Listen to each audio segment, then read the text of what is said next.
luz y sal. Espero que te sea útil el video que te voy a grabar. Insistiré en la idea de que me disculpes por el ambiente, pero como no tengo estudio de grabación, rústicamente solamente pongo un celular y me pongo a grabar. Y bueno, el ambiente no ayuda, una disculpa. Quisiera hablarte del gnosticismo. Me gustaría hablarte del gnosticismo porque es una cuestión que si eres espiritual o si estás buscando una verdad espiritual o si estás tratando de encontrarte a ti mismo, que ahorita con la cultura de la New Age es muy común escuchar eso, quererse encontrar a uno mismo, pues es una posición herética si te vas al punto de vista bíblico, es una posición herética en la que cayó incluso Agustín de Hipona, ¿no? El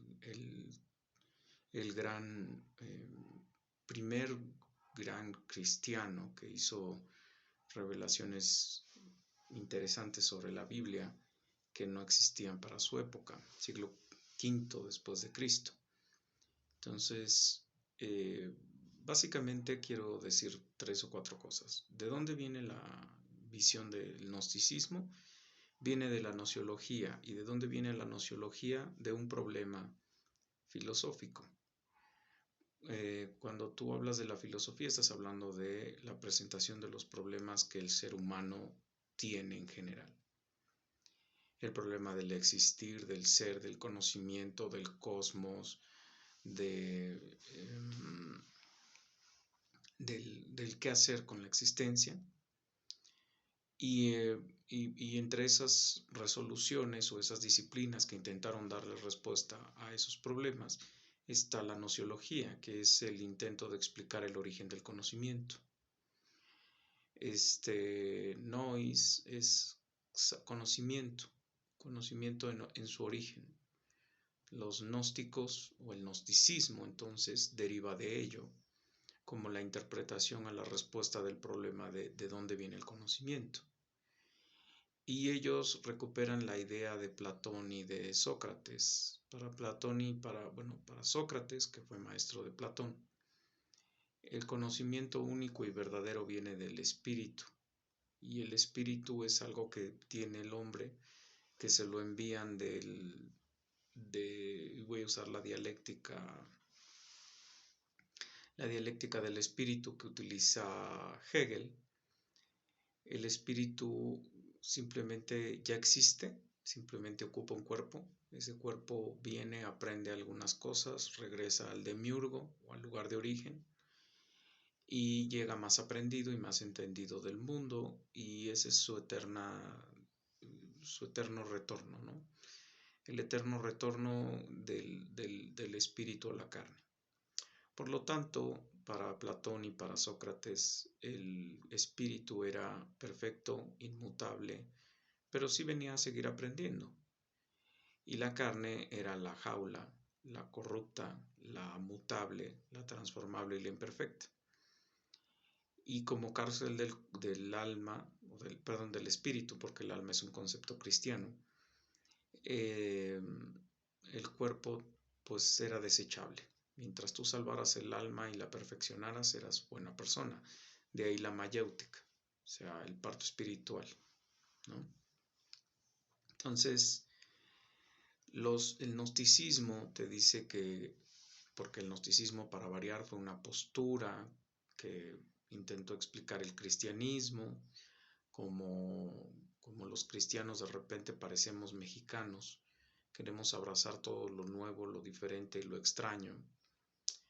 El gnosticismo entró al cristianismo y empezó a querer explicar a Dios a partir del gnosticismo, y entonces dijo cosas como que Jesús era un espíritu y no era un hombre, que Jesús nunca pisó la tierra, que Jesús era tan sabio y tan inteligente y tan todo lo que fue él porque él era el espíritu, que cuando fue carne fue cuando lo mataron en la cruz, pero mientras tanto fue espíritu, y cuando fue carne fue pecado, y después ya no. Y por lo tanto, un cristiano gnóstico o un gnosticista tendría que pensar que con la carne puedes hacer lo que quieras, porque finalmente la carne no es perfecta, pero el espíritu es el perfecto, y que por lo tanto el que peca es la carne, no es el espíritu. Por lo tanto, cuando tú eres cristiano, tú lo único que tienes que hacer es esperar a que el espíritu abandone el cuerpo, y con la carne puedes seguir haciendo lo que tú quieras. De ahí derivan algunas cosas metafísicas, como que entonces el espíritu es una energía, es un poder. Si tú le doblas al espíritu, perdón, tú doblas a la materia con la mente puede ser capaz de doblar la materia, puede hacer las cosas que él quiera. De ahí derivas algunas cuestiones que hoy la gente cree que tú eres lo que tú quieres ser y tú puedes hacer lo que tú quieras y tú le puedes decir con la mente al cuerpo lo que quieras que el cuerpo haga, etc, etc, etc.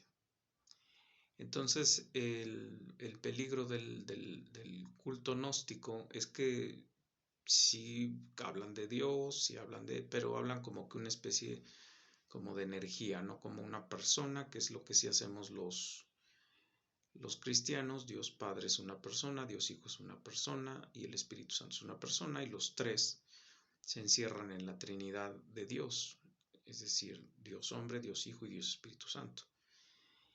Y nosotros entendemos que peca el cuerpo y peca el alma, y que cuando peca el cuerpo y el alma estamos en contra de Dios, y la ira es contra Dios. Y Dios no solo odia el pecado, odia al que hace el pecado, o sea, nos odia a nosotros. Por eso necesitábamos un Salvador perfecto. Entonces, cuando tú entras a esas lógicas del gnosticismo, tú aprendes, porque así lo enseñan ellos, a separar las cosas del espíritu y las cosas de la carne.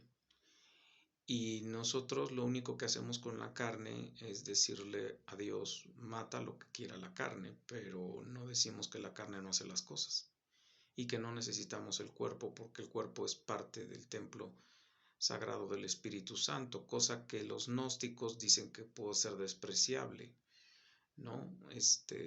Puede ser, por eso los ascetas eran cuates que se subían a un lugar, meditaban solos, se autoinfligían hambre, abstinencia y demás, y decían que salían mejor purificados y que se encontraban más a sí mismos.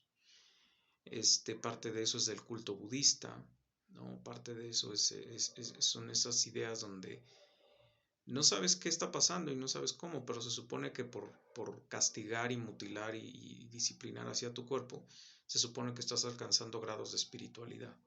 E incluso sería bueno llegar perseguir a la muerte, corretear a la muerte, porque finalmente el cuerpo está siendo, es algo imperfecto y es una jaula que tiene cerrado al espíritu.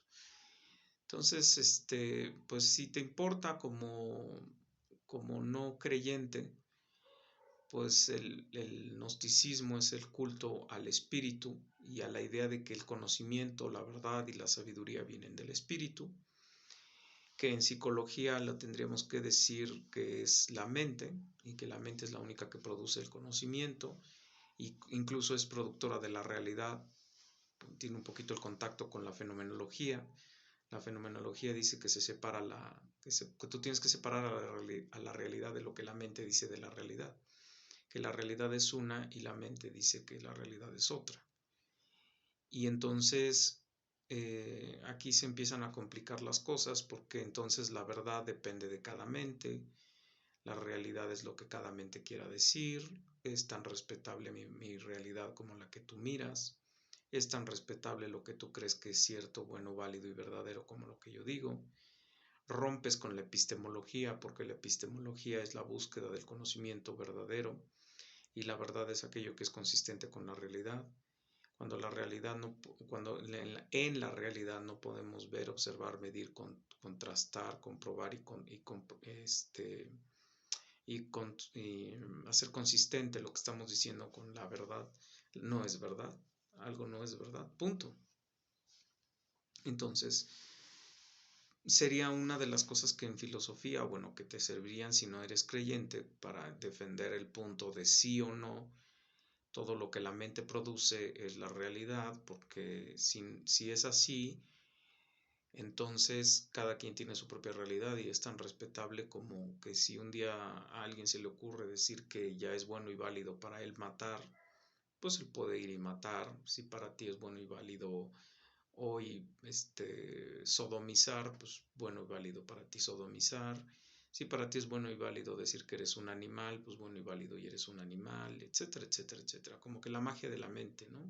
Y las alegorías de la mente. Y también puedes sentirte un mentalista, ¿no? Que tú puedes decirle al pino, párate y vete, o que tú puedes traer agua o parar la lluvia, o sanar a alguien, como dicen los pentecostales, o que tú puedes con tu mente hacer cosas que la física se contradicen con la física, vamos. Y entonces como que Dios ya no hace falta en esta ecuación, ¿no? Como que nomás es necesaria la energía espiritual y con la energía espiritual tú puedes lograr las cosas. Y oyes tonterías como la vibra espiritual, como el karma, como el yin y el yang, como, ¿no? Entonces, pues es un poquito de los riesgos de esta posición o mucho de los riesgos cuando eres cristiano y que obviamente te van a llevar al laberinto del fauno, ¿no? Espero que te sea útil el video. Hasta la próxima.